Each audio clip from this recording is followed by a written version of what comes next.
نبی پاک صلی اللہ علیہ وسلم کا ارادہ نہیں تھا جنگ کا، حضور جنگ کے لیے نہیں نکلے تھے۔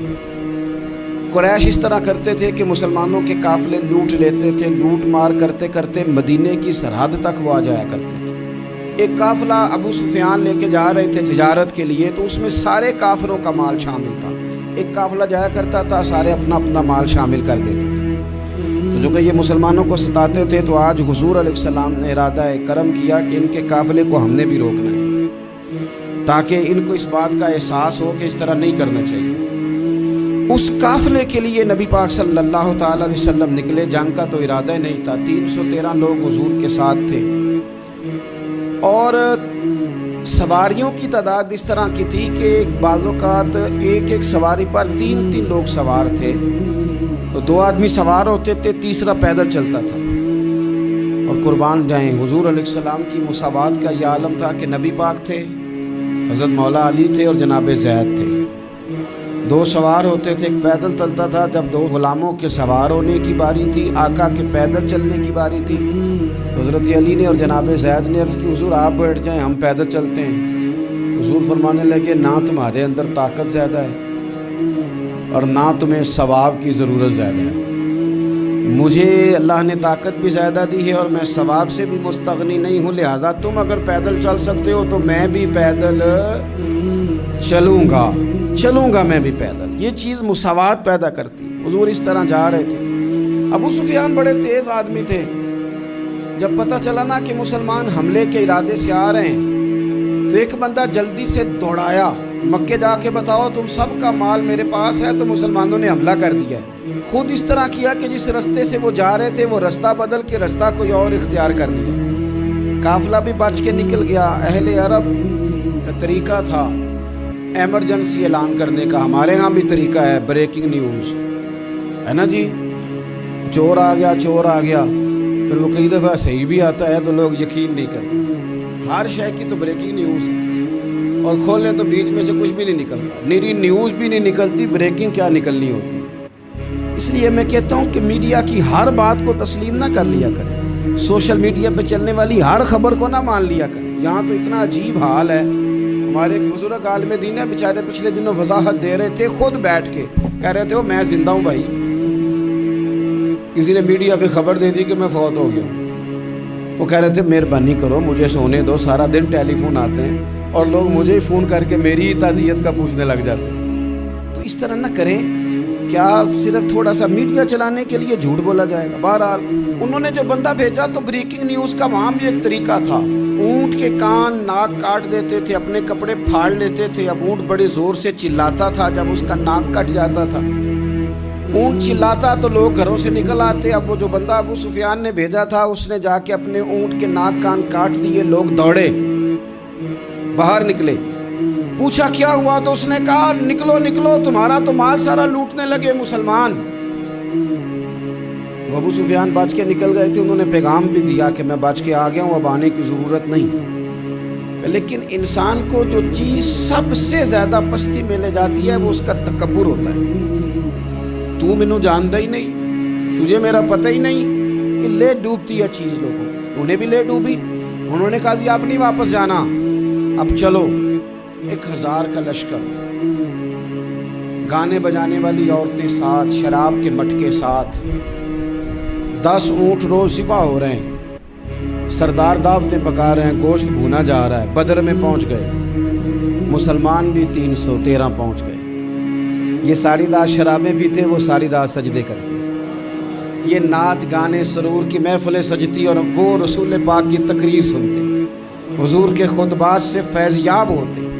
عمیر بن وہب کو بھیجا ابو جہل نے کہا پتہ کر کے آؤ بندے کتنے۔ اس نے جا کے کہا کہ 312 313 310 اتنے۔ کہنے لگا جنگ کیا کرنی ہے، ان کو سویرے اونٹوں کی پشتوں پہ باندھ کے لے جائیں گے، مکے جا کے دیکھیں گے کیا کرنا ہے۔ یہ تکبر ہے نا۔ تو عمیر بن وہب کہنے لگا ہیں 312 ہیں 313، میرے اندازے میں 310، لیکن ایک کا بھی واپس جانے کا ارادہ کوئی نہیں۔ میں نے جس کو بھی دیکھا ہے شہادت کی دعا مانگتے دیکھا ہے، ارادہ بڑا پکا لے کے آئے، شہادت ہے مطلوب و مقصود مومن، نہ مال غنیمت نہ کشور کشائی۔ نبی پاک صلی اللہ علیہ وسلم نے جب دیکھا نا کہ وہ تو جنگ کے لیے آن پہنچے ہیں اور ارادہ تو قافلے کا تھا، تو حضور نے صحابہ سے مشورہ کیا. نبی پاک علیہ الصلوۃ والسلام نے ہمیں بتایا ہے کہ چیزیں مسلط نہ کرو. ہم نہ اپنا مسلط کرتے ہیں، یعنی تراویح پڑھنے والا بندہ دوسروں کو بڑا گھورتا ہے کہ تو کیوں نہیں پڑھتا، بھئی تو پڑھ رہا ہے نا تو اللہ سے دعا کر یہ بھی پڑھے. لیکن اپنا مسلط نہ کر، دعوت دے، تبلیغ کر. نفل پڑھنے والا سب کو گناہ گار ہی سمجھنے لگ جاتا ہے. عصر کی پہلی 4 سنتے تو کیوں نہیں پڑھتا، تو کیوں. بھئی آپ مسلط کریں گے، آپ رائے دیں اور رائے دے کے سائڈ پہ ہو. مسلط کرنے کی تو اجازت نہیں. حضور کا تو حکم چل سکتا ہے نا، چلتا ہے نا. لیکن حضور نے بھی صحابہ سے پوچھا، بھائی وہ تو لڑنے آ گئے ہیں، اب کیا کرنا ہے؟ تو حضرت صدیق اکبر کہنے لگے، حضور کرنا وہ ہے جو آپ نے فرمانا ہے. حضرت عمر کہنے لگے، حضور تلواروں کو تو زنگ لگ گیا ہے. اور جناب علی شیر خدا مرتضیٰ مشکل کشا غل عطا مولا کائنات فرمانے لگے، حضور علی اور تلوار یہ تو رشتہ ہی بڑا پرانا ہے، تیاری کریں. حضور کا خیال تھا کہ انصار بھی تو بولے نا، یہ تو سب مہاجرین بول رہے ہیں. انصار کو جب سمجھ آئی نا کہ اشارہ ہماری طرف ہے تو حضرت سعد بن عبادہ اٹھے، کہنے لگے، حضور آپ کا اشارہ ہماری جانب ہے؟ فرمایا ہاں. کہا یا رسول اللہ صلی اللہ علیہ وسلم خشکی پہ بھی لڑیں گے اور دریا میں بھی لڑیں گے. حضور انسانوں سے بھی لڑیں گے اور آپ حکم دیں گے تو جنوں سے بھی لڑیں گے.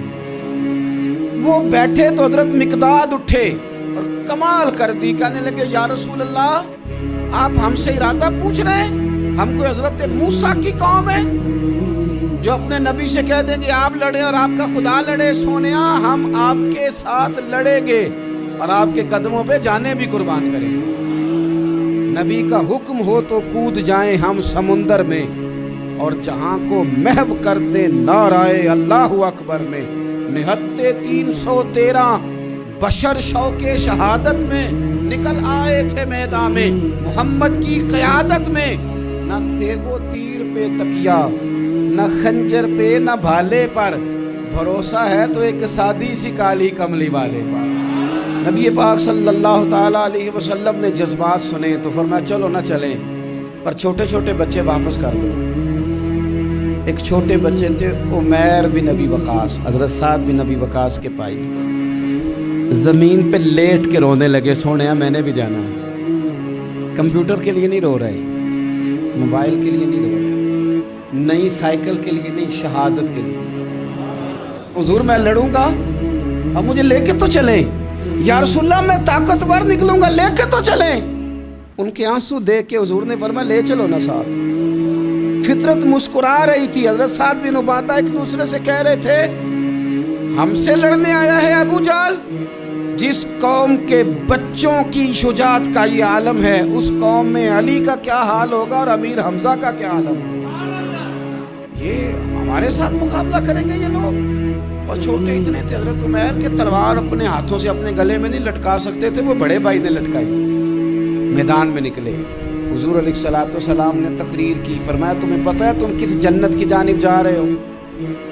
وہ جنت ہے جس کی چوڑائی زمین آسمان کے برابر ہے. حضرت عمیر بن حمام انصاری ایک صحابی تھے.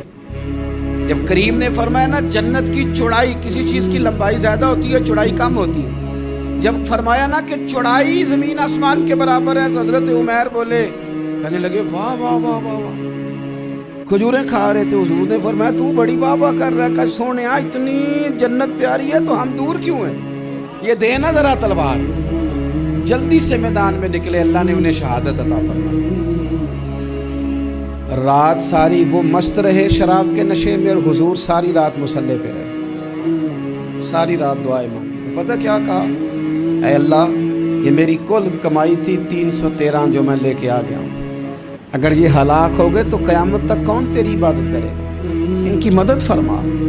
اور ایک رات پہلے صفیں بھی سیدھی کرائیں، بلکہ صفیں سیدھی کراتے حضرت سواد کے پیٹ پہ چھڑی لگ گئی تو انہوں نے کہا حضور بدلا دیں. حضور نے کپڑا ہٹایا تو انہوں نے وجود چومنا شروع کر دیا. حضور نے ہمیں سبق دیا کہ صفیں بھی سیدھی کرانی ہے اور دعائیں بھی کرانی ہیں. صف بھی سیدھی ہو، مصلی بھی آباد، دونوں کام کرنے. پھر توکل ہو، پھر تمہارا دل جمے کہ انشاءاللہ فتح اللہ مسلمانوں کو دے گا، رونے نہ رویا کرو، معیشت کے، معاشرت کے، غریبی کے، تنگ دستی کے، فقیری کے رونے نہ رو، اللہ کی مدد کو آواز دو۔ ہم نے وہ لوگ بھی دیکھے ہیں بیچارے جو نہ اسلامی معیشت پہ بات کرتے ہیں، نہ معاشرت پہ، نہ اخلاقیات پہ، اور جب بھی بات کریں گے کہیں گے حضور کو تو علم ہی کوئی نہیں تھا، قاری کچھ نہیں سکتے تھے، مجبور محض تھے معاذ اللہ، یہ تقریریں کریں گے۔ یہ مسلم شریف کی حدیث ہے، کوئی اختلاف والی بات نہیں، پر بعض اوقات نا دل کو تکلیف ہوتی ہے کہ یار اس طرح کی باتیں کیوں کرتے ہو، یہ مسلم ہے۔ حضرت انس بن مالک فرماتے ہیں ایک رات پہلے حضور نے چھڑی پکڑی اور میدان بدر میں جا کے فرمایا، لکیر کھینچ کے فرمایا یہاں ابو جہل مرے گا، یہاں عتبہ مرے گا، یہاں شیبہ، یہاں ولید مرے گا۔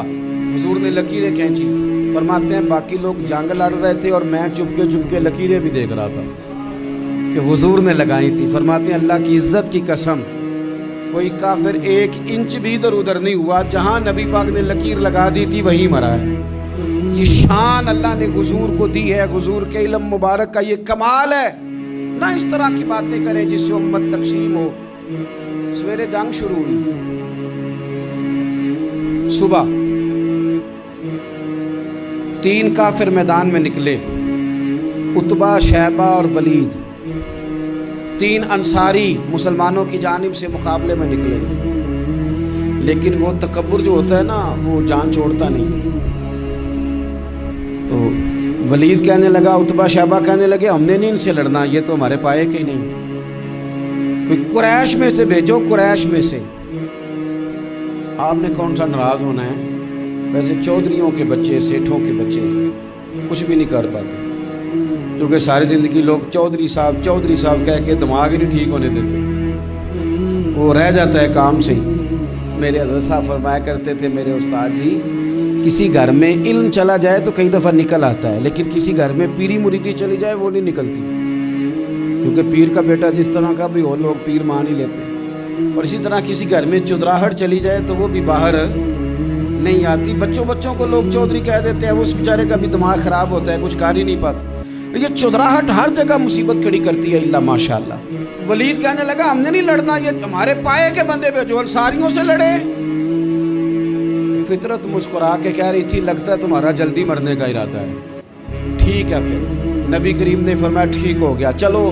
ابو عبیدہ بن جراح اٹھے، حضرت عبیدہ اٹھے، حضور نے فرمایا اب اللہ کا شیر امیر حمزہ اٹھے، حضرت امیر حمزہ اٹھے۔ تیسرے نمبر پہ حضور نے فرمایا یا علی حکم، علی اٹھنا جار ذرا نکلنا میدان۔ دیواریں ہلتی رہتی ہیں اور در کانپ جاتا ہے، علی کا نام سن کے اب بھی خیبر کانپ جاتا ہے۔ حضرت علی شیر خدا رضی اللہ تعالیٰ، مولا کائنات اٹھے، حضرت امیر حمزہ اٹھے، حضرت عبیدہ اٹھے، عتبہ کے مقابلے میں گئے، حضرت امیر حمزہ قتل کیا اپنے دشمن۔ شیبہ کے مقابلے میں گئے حضرت عبیدہ، لیکن حضرت عبیدہ بوڑھے تھے، اس نے ان پہ حملہ کیا، ان کا پیر کاٹ دیا۔ حضرت علی نکلے ولید کے مقابلے میں، 2 ہی ضربیں لگائیں، ولید کا سر کاٹ کے حضرت عبیدہ کی مدد کو بھی پہنچ گئے حضرت علی، اس کو بھی قتل کیا۔ پھر حضرت عبیدہ کو اپنے کندھوں پہ اٹھایا، نبی پاک کی بارگاہ میں لائے، انہوں نے حضور کے قدموں کو چوم کے کہا حضور مجھے شہادت ملی کہ نہیں ملی؟ نبی پاک نے فرمایا رب نے تمہیں شہادت کا درجہ دے دیا۔ اب میدان میں جہاد شروع ہوا، لڑائی شروع ہوئی، لوگ نکلے۔ حضرت زبیر بن عوام بھی برچھی لے کے، ایک کافر نکلا، آس اس کا نام تھا، وہ سارا لوہے کا لباس پہن کے آ گیا، صرف آنکھیں نظر آ رہی، بڑے مسلمانوں کو زخمی کر رہا تھا، اب کیسے لڑیں اس کے خلاف؟ حضرت زبیر بن عوام کے ہاتھ میں برچھی تھی، بس آنکھیں نظر، اتنی زور سے اللہ اکبر کہہ کے برچھی ماری نا کہ اس کا آپ نے گلا ہی کاٹ کے رکھ دیا، ہر چیز اس کے دماغ سے باہر نکل آئی، زمین پہ تڑپا۔ وہ برچھی اتنی پسند آئی نبی پاک کو، حضور کو صرف تسبیح پسند نہیں آتی، برچھی بھی پسند آتی ہے۔ حضور کو صرف تلاوت والا مومن نہیں، جہاد والا بھی پسند آتا ہے۔ اصل پتہ مسئلہ کیا ہے کہ مسلمان نا ایک چیز دیتے ہیں پھر اسی کا شکار ہو، دوسری کو چھوڑ دیتے ہیں۔ دین ہمہ پہلو ہے، آپ سجدے کی بات بھی کریں، جہاد کی بھی کریں، دونوں دین ہیں۔ اور یہ یاد رکھیں کہ اسی سے مسلمان مضبوط ہوتا ہے۔ حضور کو برچھی اتنی پسند آئی کہ آپ کو بخاری میں ملے گا، نبی پاک نے برچھی لے کے بطور یادگار کے اپنے پاس رکھ لی۔ پھر وہ برچی حضرت صدیق اکبر کے پاس رہی، پھر وہ برچی حضرت عمر کے پاس رہی، پھر حضرت عثمان کے پاس رہی، پھر مولا علی کے پاس رہی۔ میں ان لوگوں کو کیا کہوں جنہوں نے مکے مدینے میں نبی پاک کی یادیں مٹا دی۔ سونے نے تو صحابہ کی یادگار تلواریں بھی سنبھال کے رکھی، اور تم نے حضور نے جس کنویں سے پانی پیا تھا وہ کنواں ختم کر دیا، تم نے جہاں حضور نے غسل کیا تھا وہ جگہ ختم کر دی۔ کیا بات کرتے ہو صاحب، وہ جگہ تو ہمارے لیے چومنے کے لائق تھی اور آنے والی نسل کو وہاں عقیدت کے پھول برسانے تھے، تم نے کیا سلوک کیا؟ جنگ آگے بڑھی، تلواریں چمکی، 2 چھوٹے بچے۔ او نوجوانوں، خدا را واپس لوٹو اپنے دین کی طرف، 2 چھوٹے بچے، اور یہ اس طرح کے لفظ ہیں، مجھے کیا لینے دو وہ دیسی تھے، مجھے کیا لینے دو پینڈو تھے۔ وہ 2 بچے آ کے حضرت عبد الرحمن ابن عوف سے پوچھتے ہیں، کہتے ہیں چاچا جی ابو جہل کدھر ہے؟ یہ لفظ ہیں حدیث میں، چاچا جی، چاچو کدھر ہے ابو جہل؟ کہتے ہیں میں نے ہاسکی کا پتر، تم نے کیا کہنا ہے؟ تو چھوٹے والے کو باتیں بھی صحیح نہیں کرنے آتی تھی، کہنے لگا چاچا اسے مارنا ہے۔ کہا کیوں مارنا ہے؟ کہا اس لیے کہ ہم نے سنا ہے وہ ہمارے نبی کو برا کہتا ہے معاذ اللہ۔ کہا تم اگر نام مار سکے تو چھوٹا کہہ رہا ہے، کہتا نام مار سکے تو مریں گے تو صحیح نا حضور کے نام پہ۔ حفیظ جلندری کہتے ہیں وہ کہہ رہا تھا مریں گے یا ماریں گے اس ناری کو، سنا ہے گالیاں دیتا ہے وہ محبوب باری کو، معاذ اللہ حضور کو برا کہتا ہے۔ میدان میں آئے دونوں، زور زور سے تلواریں ماری، گھوڑے سے گرا لیا ابو جہل کو۔ حضرت معاذ جو تھے بڑے والے، ان کا بازو کٹ گیا، تھوڑا سا گوشت سال لٹک رہا تھا۔ یہ نرم و نازک بچے ہمارے، یہ میدانوں میں کام کریں گے، جن کو تھکاوٹ ہوتی ہے، جو پیناڈال کی گولی کھا کے سوتے ہیں رات کو، بازو لٹک رہا تھا۔ حضرت معاذ نے اس پر اپنا پیر رکھا، چھٹکا دے کے اتار دیا۔ حضرت عبداللہ ابن مسعود کو کہا، انہوں نے گردن کاٹ دی ابو جہل کی۔ دونوں تلواریں لے کے حضور کے پاس گئے۔ چھوٹا کہتا ہے حضور میں نے مارا ہے، بڑا کہتا ہے حضور میں نے مارا۔ کہتا ہے نہیں تو پیچھے تھا، میں نے مارا ہے۔ وہ کہتے نہیں تو بعد میں آیا تھا، میں نے مارا ہے۔ فرمایا تلواریں دکھاؤ نا۔ جب تلواریں دکھائیں تو حضور فرمانے لگے تم دونوں نہیں مارا ہے، برابر کا ثواب ہے۔ جس کا بازو کٹا تھا کریم رسول نے فرمایا ادھر لا نا بازو۔ وہ بازو لائے، حضور نے اسی جگہ رکھ کے نا دوبارہ لعاب دہن لگایا۔ حضرت معاذ حضرت عثمان غنی کے زمانے تک موجود رہے۔ فرماتے ہیں کٹنے سے پہلے طاقت کم تھی، جب حضور نے جوڑا ہے تو طاقت پہلے سے زیادہ ہو گئی ہے، پہلے سے زیادہ ہو گئی ہے طاقت۔ کہتے ہیں کہ نبی پاک سید عالم صلی اللہ علیہ وسلم کی خدمت میں حضرت عکاش آئے، کہنے لگے سونیا میرے جذبات کنٹرول میں نہیں آ رہے، میں ان بے ایمانوں کے گلے کاٹوں گا، پر میرے پاس تلوار ہی کوئی نہیں، کوئی تلوار ہو تو ماروں نا۔ ایک درخت کی جڑ تھی، ٹہنی تھی، حضور نے یوں کر کے کھینچی، فرمایا یہ لینا تلوار۔ کہتے ہیں وہ حضور کے ہاتھوں میں ٹہنی تھی، میرے ہاتھوں میں آتی گئی اور تلوار بنتی گئی۔ پھر اس سے کافر کاٹے حضور کے معجزات۔ 5000 فرشتہ بھیجا اللہ نے جنگ بدر میں۔ کتنے؟ یہ میں نے بات اس لیے بیان کی ہے کہ اقبال نے ایک مشورہ دیا، کہتے ہیں تو فضائے بدر تو پیدا کر، فرشتے تیری نصرت کو اتر سکتے ہیں گردوں سے، کتار اندر کتار اب بھی۔ اقبال کیوں ایسا کہہ رہا ہے؟ تو اقبال کہتے ہیں اس لیے کہ آج بھی ہو اگر ابراہیم کا ایمان پیدا تو آگ کر سکتی ہے اندازے گلستان پیدا۔ 5000 فرشتہ آیا۔ مجھے تو لگتا ہے فرشتوں نے بھی دعا کی تھی کہ یا اللہ ہم تیرے نبی کی قیادت میں لڑنا چاہتے ہیں۔ فرشتے آئے، سپر پاور تھی روما، بڑی طاقتور سمجھتی تھی، ایران، روم، یہ کیسر و کسرا، بڑی طاقتیں تھیں۔ عرب کے لوگ تو بوریا نشین تھے صحراؤں میں، نکل کے انہوں نے الٹ پلٹ کے نہیں رکھ دی سارا کچھ۔ علامہ اقبال سے کسی نے پوچھا تھا کہ مسلمان دوبارہ سے کبھی میدانوں میں آئیں گے؟ تو اقبال کہنے لگے ہاں ہاں ضرور آئیں گے، آئیں گے، یہ نکلیں گے۔